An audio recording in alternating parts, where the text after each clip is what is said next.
Let me pop my shit. Let me pop my shit. What's up? What's up? What's up, everybody? What's good? We're back again in the studio. Um, you know, we back again, doing our thing. You know what I'm saying? And it feels so good. And it feels so good to be back. I hope everybody's day is going well. I hope everybody's day is providing them with, blessings and, you know what I'm saying? Even though it is a little bit gray outside, we still have things that we can be excited about. So I just want everybody to be excited. Because I am. I'm excited. There's a lot going on today. Quite a bit going on today. Um, our world is just another dimensional space for us to sift through or shift through, however you want to look at it. Um, and it's time we start taking responsibility in that direction because nobody else is going to do it for us. So, because ain't nobody else going to do it for us and ain't nobody coming from on high to come save us from nothing, and we got to do our work ourselves, I'm here to bring some insightful value to the reality. Because I'm already on this mission myself anyway, so I might as well, try to help somebody if I can. Of course, you know how I feel about social media if you know me. But things ordained of the Most High must be. Things that are ordained to be must flow. So we got to flow. All right? So you see the title. Let's talk money. So I was going through some of my things, man. I came across something I printed out, which by this time it's probably not even, probably not that it's not even in circulation, but it's a little bit harder to locate. But if you go digging deep enough, you can find it. And what I came across was, I don't even know what to call it. I don't want to call it a book, but I call it like a, hell, I don't know what to call it. I guess I would call it a book. We'll call it a book for now. So I came across a book called Modern Money Mechanics. Modern Money Mechanics.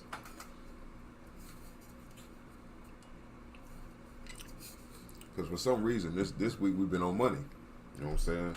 Ever since the Chase Bake thing, we've been talking about that. And then yesterday it's like tying into how it's pertinent to the melanated people. It's important.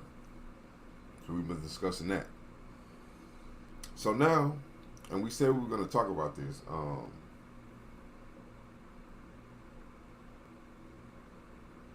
We were going to talk about, yesterday we said that we were going to talk about something.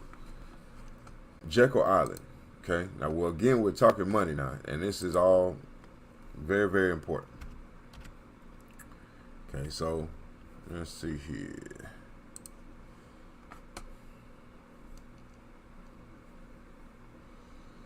Let me pull up my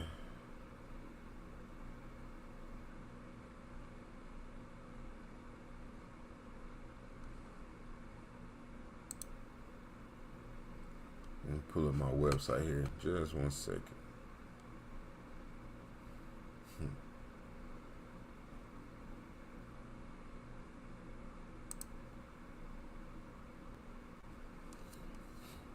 Okay. Here we are. All right. Now, we have to go through this first, talking about Jekyll Island, and then we'll turn over into, first of all, like, share, and subscribe if you're on YouTube. You know what I'm saying? You want to make sure you do that. Hit that notification bell. You know what I mean? Because it's notification. We not on vacation. We not on vacation, so hit that notification bell. You know what I'm saying? And make sure that you stay up with me. And also, we want to go ahead and hit them likes and put them likes in the way so that way get this traction going. You feel me? So let's go ahead and get started here. So we're talking about two things going to be very interesting because, again, yesterday briefly we started talking about the Federal Reserve Bank and its purpose and its role and what that means for the original people of America. Okay. Now, we talked about yesterday how the world landscape or the New World Order is to finally fully consume the birthright of the indigenous people or the indigenous people of this landmass, and then fracture and divide it up amongst different nations around the world. The value, the birthright. Okay?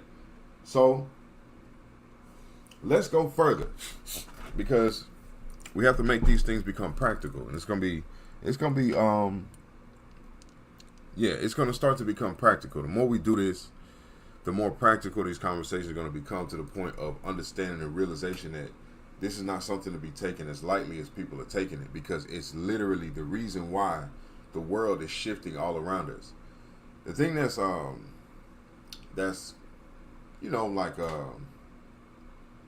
always puts a little bit of shock on me is like how much our people really don't care about this type of topic.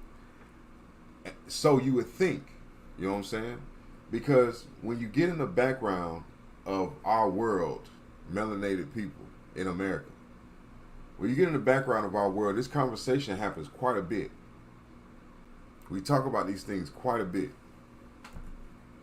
And we're not actually as disconnected from the political arena as we think we may be. You understand? We're actually not as disconnected as we think we may be. So, here we are again. I guess we call this having this conversation in the foreground so that we can understand. So we're back again, and we're talking about the Federal Reserve Bank. Okay, so this is going to be very interesting because this has to do with the original people. All right, now let's go ahead and dive into this, because before we can go straight to the Fed, we have to understand first when it was incepted. So we're going to a place called Jekyll Island. Okay. We're going to a place called Jekyll Island. And I'm going to read this to you guys. The name of this article, first of all, it's on NPR, which I think this is, what is that, National something. NPR.com or .org. Okay, so this is a syndicated website. And the title of the article is called "A Locked Door, A Secret Meeting, and the Birth of the Fed." This was written December 23rd, 2013, 3:43 a.m. by Robert Smith and Jacob Goldstein. Okay, it's also been heard on Morning Edition. Okay, so this is a syndicated publication that's come out, and it's also been played on live radio. Now, where they begin is not the beginning. I'm going to say that twice. Where this article begins is not the beginning of Jekyll Island. But we're going to start where they begin at. In 1907, the U.S. economy was in the grip of a financial crisis. 1907. So that wasn't that long ago. Considering 100 years ago would have been 1924. Okay? That wasn't that long ago. So in 1907, the U.S. economy was in the grip of a financial crisis. Unemployment was up. The stock market was down. Does that sound familiar? Okay. People started panicking. They were lining up overnight to pull their money out of healthy banks. Which banks could they be talking about around 1907? Remember, we talked about the banks yesterday. 1916 was when the third bank came online. So that means we would have been dealing with the already pre-instituted Indian banks, indigenous banks. Okay? All right, now let's notice they said healthy banks. People were lining up overnight to pull their money out of healthy banks. This can be deadly for an economy. Mark that. This can be deadly for an economy. So this was known. Healthy banks have to shut down. Businesses can't get credit. They lay people off, and the economy gets worse until somebody comes to save it. I'm going to be feeding y'all little plugins so you can follow me on this story because we have to accelerate the timeline. So at this time, the U.S. government had no way to deal with the panic. There was no institution that could step in to stop the run on healthy banks. Okay? So if I were to take this in my mind, okay, let's read this last line. So the job of stopping the panic fell to one man, J.P. Morgan Chase Bank. Very interesting. We were just talking about Chase Bank 2 days ago. Okay? So here we are dealing with the founder of Chase Bank, J.P. Morgan. Remember how I told y'all 2 days ago that all this stuff going on sound like some type of scam? Let's keep going. Now, after that last line, this is what I'm taking in. In 1907, the U.S. economy was in the grip of a financial crisis, which means there was pressure coming from somewhere. How do you be in the grip of a financial crisis when people were lining up to pull their money out of healthy banks? How can the banks be healthy in the grip of a financial crisis? Interesting. Unemployment was up, the stock market was down. Okay? Unemployment up, stock market down. That sounds like what we're going through right now. And at the same time, the only place that we're ever learning about these things is through the media. Remember what we said about the media a couple of days ago. Interesting. All right, now we're going to continue. So we learn about the stock market and we learn about the unemployment rate through the media. Okay. Also, healthy banks are where people lining up in the middle of a financial crisis. Interesting. So now all of a sudden, healthy banks have to shut down. So businesses are no longer getting credit. I wonder which businesses they're talking about. Could they be talking about Indian businesses? Indigenous businesses? Melanated businesses? Then those businesses have to lay people off. And the economy gets worse. So at the time, the U.S. government had no way to deal with the panic. They didn't? So I'm guessing that this U.S. economy, the U.S. government at the time, had never dealt with this type of issue.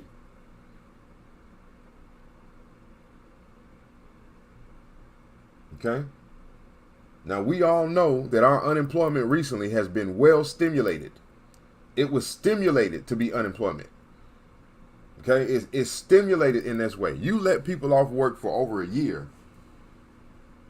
Ain't nobody trying to go. That's why you have so many people working from home. Ain't nobody trying to go back to work. You can put as much money on the table as you want to. I done had a break. Like, you don't let me have a chance to take a break. Yeah, you talking about, I'm not trying to go running back to that place again? What you mean? So that's what is then is now. It's the same thing. There's nothing new under the sun. It's the same routine. This is what I'm saying. It's the same routine. Okay? Now, mind you now, we're talking about Jekyll Island. Okay? You got to understand this is Jekyll Island, which brought about the inception of the Federal Reserve Bank.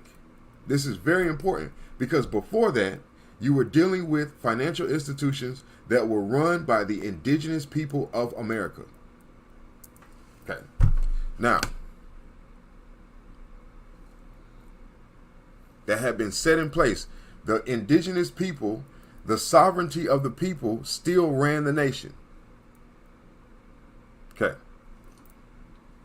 Now, so they say the U.S. government had no way to deal with the panic. The panic now. Not that there was actually a problem. It was the panic. Who created the panic? The panic would be happening on the streets. The panic would be happening on the everyday common man. That's where you panic. That's where panic comes from. The everyday man that's really misinformed. He really doesn't know really in its entirety what's actually going on. You understand? Okay, so that's where panic comes from. So the U.S. government had never dealt with that in reality. So they didn't have an idea on how to deal with that type of panic. But in Europe, they've dealt with that type of panic. They had the bubonic plague. They had the Black Death. They had all these other type of crises, and you know what I'm saying, that they've had to deal with panic. So they're used to that. There was no institution that could step in to stop the run on these healthy banks. They said that 3 times now. Healthy banks in the middle of a financial crisis. Interesting.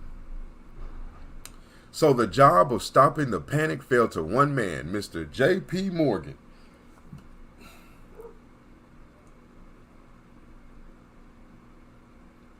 Who just so happened to be the founder of one of the largest banks in America today. He summoned dozens of the leading financiers in New York. Now listen. New York was a major transportation route from Europe to America. So in that time, New York would have been overrun with European influence, be it French, be it English or English, say it right, Scottish, whatever. New York then would have been heavily influenced because you got to understand what happened at Central Park. See, New York is built on top of an Indian reservation. It's built on top of Indian lands. Central Park in New York, they ran all the Indians out or threatened genocide upon them. And then they put Central Park in the middle of New York. All of that whole thing is Indian territory. The island of Manhattan is Indian territory. There were Indians living there before the Europeans overran it. You have to use the words properly. They overran it and forced the Indians out of the land. Okay. So now, it's interesting that he went to New York, okay, to his private library on Madison Avenue and essentially ordered them to contribute to a $25 million pool that would be used to backstop the system. Then he locked them in and made them stay there through the night until they all agreed to his plan. I wonder what that went like. The plan worked. It essentially ended the panic of 1907. So, whoever created this panic became the savior. Now listen to the next questions. But some powerful people in Washington, some powerful people in Washington, who were they? Why can they not be named? Okay, because you're dealing in the time when the presidency was controlled and operated by the indigenous people. So these some powerful people in Washington were actually melanated. What about the next panic? Do we really want the fate of the U.S. economy to hinge on one rich guy in New York? One person in particular decided this was a problem. Senator Nelson Aldrich, chairman of the Senate Finance Committee. Aldrich knew there was something America could do so that it would no longer have to rely on one guy to end the panics. The U.S. could create a central bank. Where did you get that idea from?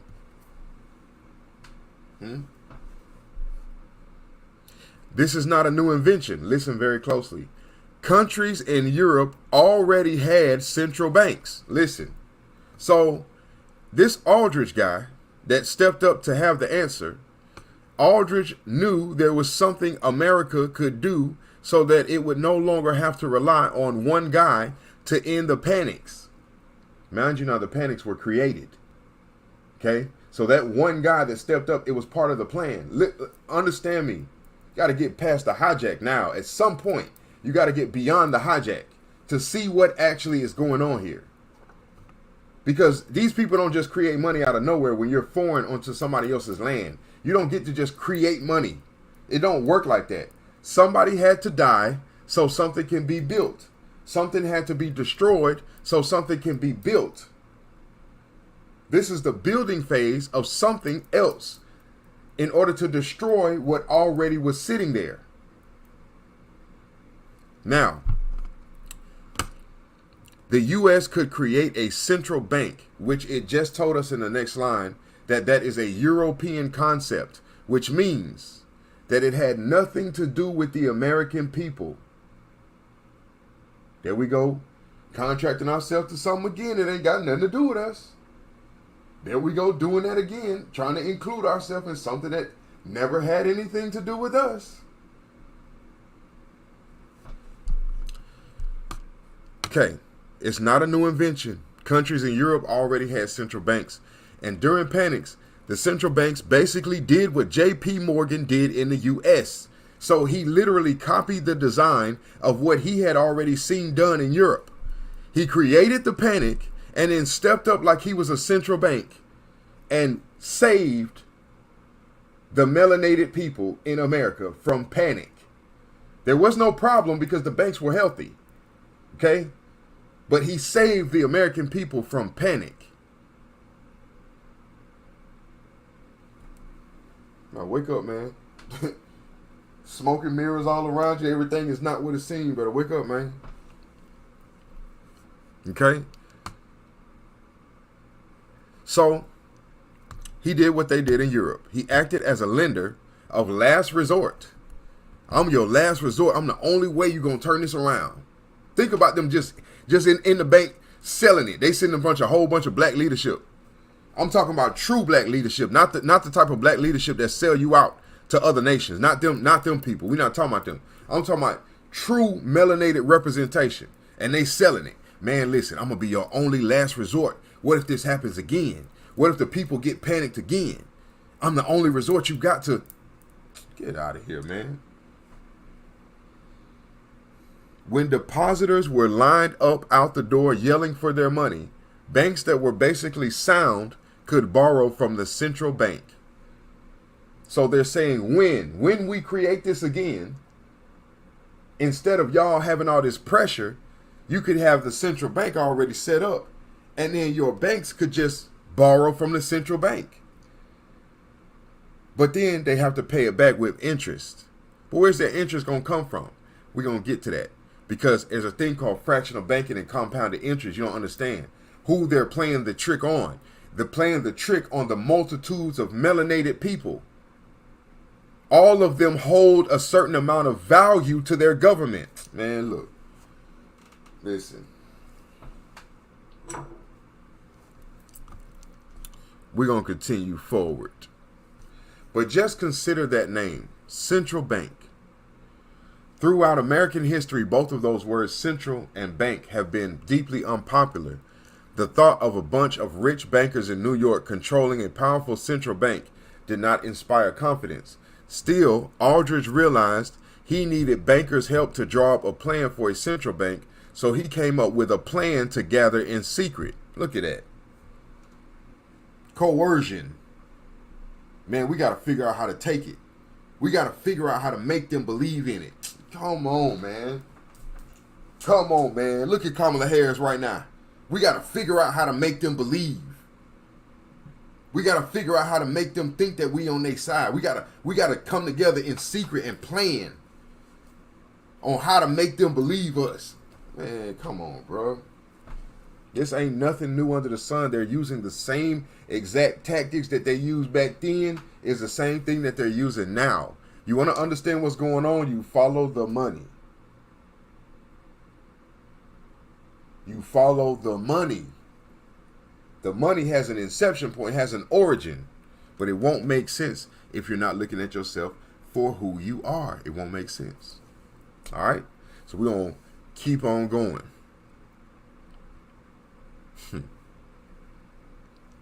He told a handful of New York bankers to go on a given night, one by one, to a train station in New Jersey. Listen to them two moves already. Go to a given night. Then they will find a private rail car hitched to the back of a southbound train. To conceal their identities, Aldrich told the bankers to come dressed as duck hunters and to address each other only by first name.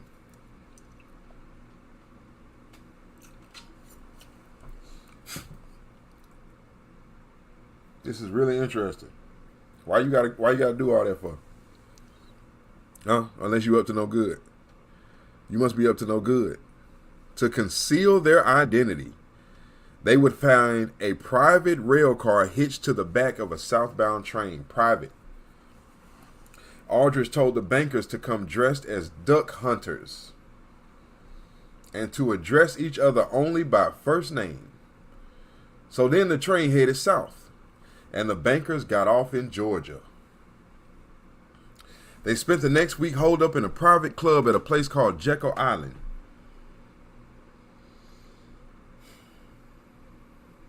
We've heard of a story that includes Jekyll, Dr. Jekyll and Mr. Hyde, right? Oh. He appears to look like this, but he a monster. All right, let's keep going. Apparently the name didn't sound as sketchy as it does today, back then. So at Jekyll Island, Aldrich and the bankers came up with a plan. They knew many Americans thought a central bank could become too powerful, too influential in the economy. So back then, the Americans, if we go look up the definition of America during that time, it would have been defined as those of copper-colored skin. The copper-colored races of America. That's an American. Copper-colored. Okay. Later adopted by the Europeans. So again, being American is a name also that the Europeans stole, as well as Native, Indian. They tried to steal. They can't steal that one. They can't take Indian. They have to give you Native American. We're Native Americans, which is technically true because a lot of them are born here. To be native somewhere, you just got to be born in that country. I can go to Africa right now and have children and have American children, and they're born in Africa. They're Native Africans, but they're still Americans though. Their blood is American, but they're Native Africans because they were born there. So anybody can be a Native American. That's not hard. You know, you just got to be born in this land. Okay. Now, so the Americans were thinkers. You can't just come, like I told you the last time, you can't just come hand them $1 and tell them this the new way we're doing this now. No. What you mean? What is a central bank? What is that? You know what I'm saying? You got to explain something to me because this doesn't make any sense. So the people were too smart. So it would become too powerful, a central bank, too influential in the economy. So they came up with a classic American workaround. They decided the U.S. should create lots of little central banks scattered all around the country. Now, the plan they came up with still had a long way to go. It got shot down the first time in Congress because Congress was mostly indigenous people. We're not bringing that over here. That's something y'all do over there that's not coming over here. Y'all keep that over there. The plan for a central bank was debated, changed significantly, and then renamed. They renamed it, but the basic idea held up. And on December 23rd, 1913, President Woodrow Wilson, if you know, you know. And if you don't know, I suggest you go do your research because a lot of things changed under Woodrow Wilson. We're going to say that for another conversation. President Woodrow Wilson signed the Federal Reserve Act into law. He gave the foreign influence permission to set up a central bank in America. What did that central bank absorb? The very first bank. Well, no, hold on. Let's see. We talked about this just yesterday. I hope y'all listened to the one yesterday. If you didn't, go back and go check that one out yesterday so you can catch the name of the bank. The very first bank. That's the bank that this Federal Reserve absorbed. Because once it absorbed the first bank, the very first bank that was erected by the indigenous people, once it absorbed that bank, it now had the power to set up satellite central banks in different regions. That's why yesterday we said there's the Bank of what? Chicago. You have the Federal Reserve Bank of Atlanta. You have the Federal Reserve Bank of Richmond, of Sacramento, of etc. Okay? Once they absorbed that bank, the indigenous bank, it allowed them the power to set up central banks in satellites in different regions. Okay, now, let me see, make sure I'm not getting too ahead of myself. Okay, so let's continue with theirs first, then we're going to keep going. So listen to this. Creating the Fed didn't solve the nation's economic problems. In fact, a few decades after the Fed was created, its policies made the Great Depression worse because the Fed was not created to save the government. is not created to save the people at all. It is created to drain the value of the original people of America. That's what it was created for. Listen. Let's continue.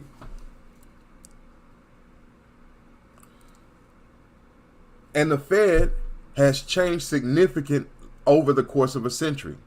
But even after all those changes, there are still a dozen Federal Reserve banks scattered around the country in cities like Dallas, Richmond, and of course, New York. Okay? So these Federal Reserve banks are still there. Now, after these banks have been set up, or these satellites have been set up in these different places, now the satellite becomes the main hub for every bank in that local region. Now, if I set up my bank or the central bank in Atlanta, Atlanta covers Georgia, Alabama, Mississippi, Florida, Carolina, and Louisiana. Makes sense? Okay. So now, the Federal Reserve Bank for that region is over and controls every subsidiary bank per state, per region. Okay. Now, mind you, now you got to always, and you got to keep in mind that those banks were created to drain the original people of their value. Because before the Federal Reserve Bank, the original people had full control of the financial flow of America.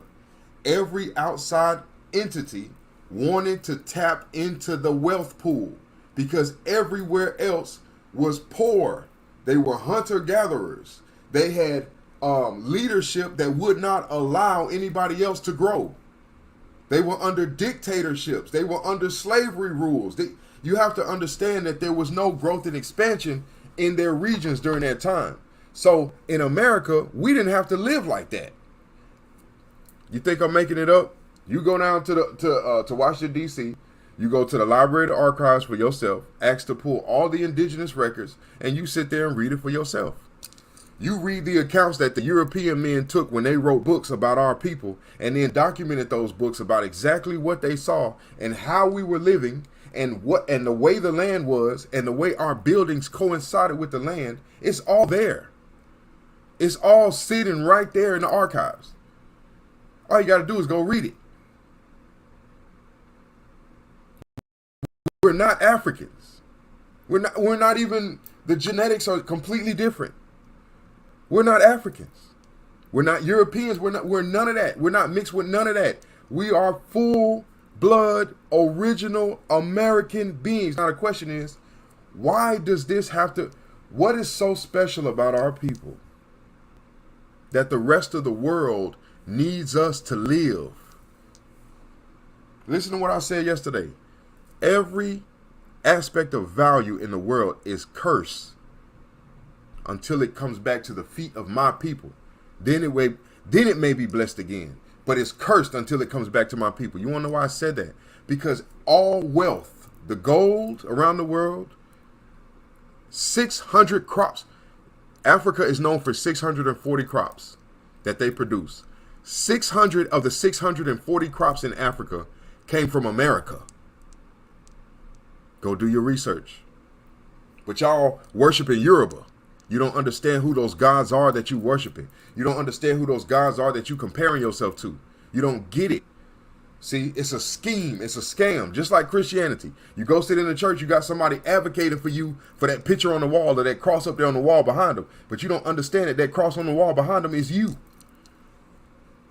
You don't get it. It's you. So the Yoruba, they're teaching you about you. We teach the world everything. We teach the world everything. It's so much so that the Africans are still living in the past when we taught them the tribal dynamic. If you're the motherland, you're going to be the first one to receive the technology of anything. You're going to have the best technology out of everybody unless it has to be taken from here and sent somewhere else like Israel. But the top production of technology is going to come from the motherland. Look at Wakanda. The top production of technology is going to come out of the motherland. Africa is not the motherland. It's not the motherland. We taught the Africans how to live. Before that, they were cannibalizing each other. Go read the history. We taught them how to live, how to build cities, how to wear clothes, how to become tribal, how to have structure. We taught them. Right now, you can go off in the woods somewhere right now. You'll find Africans that are still washing pots down by the river. That's the old ways. We do our ancestors a disservice because we don't know who we are and what they have provided to the world and what type of business we really should be standing on. We don't get it.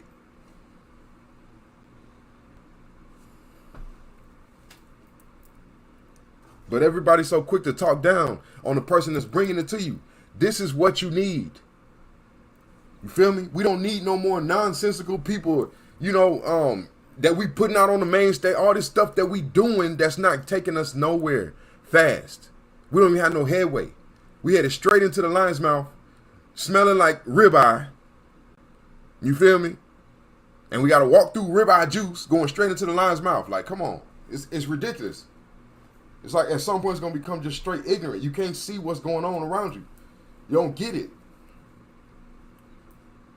The money screams. Right now is the largest wealth transfer. The Vatican took the Vatican took their hands off the Magna Carta. That was a European contract that was enacted through the ones that created the genocide against the Aborigine groups of America. It's called what is it called? Is it eminent domain? We can take your land because we're on it and we claim it as our land. They took their hands off that. So all of that eminent domain, Magna Carta crap, all of it went away at once. So literally, our land is available for us to take it all back right now. Okay? So the Fed can't do anything about it because from the way it's looking, and this is what people are not understanding, we keep trying to put it in. Stop looking at this whole Trump Kamala thing from an emotional standpoint because that's where you lose. Stop looking at it from an emotional standpoint and look at it from a business perspective. You are literally a participant inside of a corporation called America and United States of America, and you don't know that. It's trying to be brought to your attention that you're existing inside of a corporation. It's time to wake up. So stop looking at it from an emotional feeling because that's how the Democrats get on women. Emotion. Oh, I'm going for that woman. That's a woman. Oh, a woman in power. Y'all, come on, man. You got to stop looking at things from an emotional standpoint and start taking things for the reality of life. Use your logical mindset. Business is logic. It's less emotion. It's more logic. You feel me? It's one goal to end goal. You understand? So it's business. And if you're not looking at it from a business perspective, or if you have not been given a business mind, black people, financial, this is the way we look at things. We don't look at things from a business perspective. We never understand what's really going on. We don't get it. Because the reason why all these immigrants and criminals being led into our country, they are trying to sway the population for the Democratic side. See, you're trying to create a new lower class. You feel me? You overrun this place with all of these inmates. They've already done this before. See, nobody would step into the shores of ancient America because of the way the warriors were set up. So they had to release the inmates and give them contracts to come over here on ships. Okay? You're not understanding the history. Go read the history. Then you'll understand what's going on now. It's the same thing. These people don't change. It's the same. They're desperate to keep a hold on this economy the way it is. The problem is our brains are expanding beyond the limitations of this mechanical thing that they call a digital reality. We're expanded beyond that. Mother Nature is calling us back home. In order for that to happen, we have to release from this paradigm in order to step into a new paradigm. That was the reason for the eclipse. That's why people going crazy under this sun. You're not eating right. You're not eating light food. You're not eating the proper wavelength of food to take you into a higher elevation status. We're not doing none of that, and we wonder why people out here going crazy, yo. Skeeve, ah, what's up, cuz? Oh, we wonder why people out here going crazy. It's time to do something different. They have opened the borders and they letting all these people into our economy because they're trying to change who the lower class is. You understand? It's going to eliminate. Let me ask you a question. Even the people that's around Pensacola right now, let me ask you this question. We know less than 5 to 6 years ago, this giant population of Mexican people was not here. We're just being honest now. They were not here. There were a few here and there. Okay. All of a sudden, and this was after that storm, all of a sudden we had this influx of people coming from the West. Okay? Cool, no problem. They here to, work on electricity, whatever. Where did those people start living at? They went straight to the black communities. They went straight to the lower income black communities and bought everything. You can go inside of black communities right now and the whole strip is Mexican families. Right now in Pensacola, you can go there right now and it's in the lowest of the lowest income areas that mostly housed our people. You understand? This is a whole political move to shift the power of the lower class away from our people. You understand? This is why it's important for us to get back right and come out of a status called black, because black does not exist. Let me ask you this. Let me ask you this. I can go right now to a Chinese man and I can say, Chinese man, I'm confused. Can you show me where Chinese is? He gonna say, look, my friend, look right here. This place is called China. People from China are called Chinese. Oh, okay. Hindustan man, can you show me where Hindu is? Oh yeah, man, of course. Look right here. They have it labeled on the map as India, but it's really Hindu. I'm Hindu, so I'm a, what is it? I'm a Hindustan, he's a Hindustanian or Bharat. He's showing his place. Then I can come here and I can say, German man, can you show me where's a German? Of course. Let me spin the map. There's Germany. People from Germany are called German. Now, somebody show me where's black. Can somebody please show me where's African American?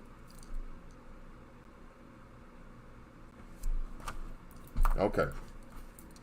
These things don't exist. This is what Trump said. You got to be able to break down the language to understand what's going on. This is what Trump said. Once he gets in office, there will no longer be lawsuits against police by black people. We're not paying attention. Okay? Black. It has no nation. There's nothing to back it up. Okay? There's nothing legally to back it up. So it's literally going to be a war on black. Not the people, the word. Why do you keep calling yourself that? Why would anybody want to be called that? Do you even know the origin of that word? The origin of the word came from overseas. It didn't even come from America. That word comes from overseas. That's the derogatory term for an African melanated man is called black. Call an African man black and watch how he act. It's only now in today's terminology that everybody, the whole world now want to connect to this blackness. They don't understand. They don't get it. It's going to eliminate the melanation. It's going to eliminate the melanated. Because everybody claiming themselves to be black, why would you do that? Don't do that. That's what Trump is trying to say to you that nobody seems to be understanding. Why are you doing that? Stop doing that. Because the truth is, you are the Indians of America and you keep misclassifying yourself because you're listening to other nations from other places tell you how to live your life. That's the problem. So therefore you have no voting. The only voting power you have is what they collect from you and then transform behind the scenes because they know who you are. Like I said to you in that article, J.P. Morgan had to go proposition a group of people. If the people look like him, do you think there would be a proposition to take over this land? No. He wouldn't have to present nothing. The issue is the people that he had to present to didn't look like him. You understand? They didn't look like him. So you have to convince these people that what you're giving them is something that's going to help.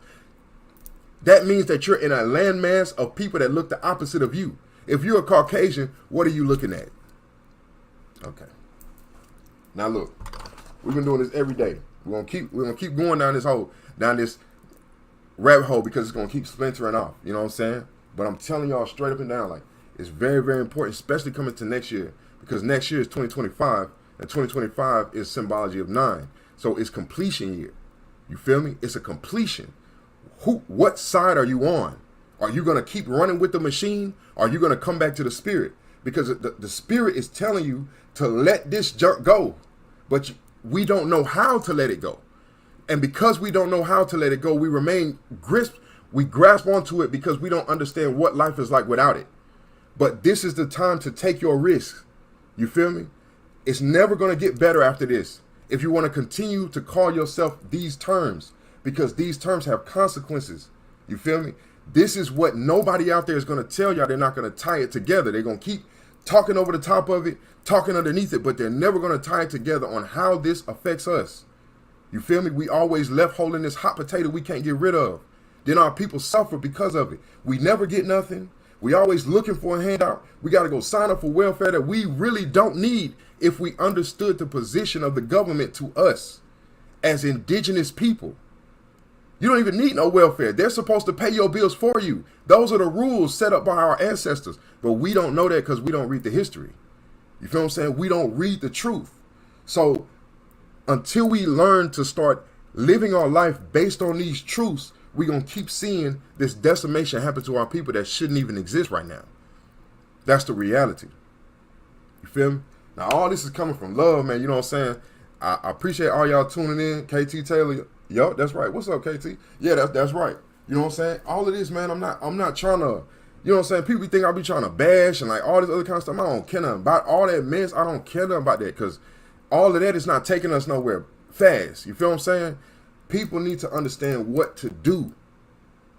What to do. What do I do? How do I control? What is going on around me? What am I supposed to do in all this? You feel what I'm saying? You're supposed to be getting your individual affairs in order. Right now, the government looks at all of you like children that cannot handle their affairs because you keep allowing this system to tell you what to do and you ain't even a part of this system. You know what I'm saying? It doesn't make sense to an astute mind. It makes no sense. You see, this is how we can get taken advantage of by banks and all this other kind of stuff, man. Y'all share this with your people. Like, let your people listen to this and then y'all, you know what I'm saying? Y'all talk about this stuff because our children, they like sponges, bro. And it's even worse now. They sponges.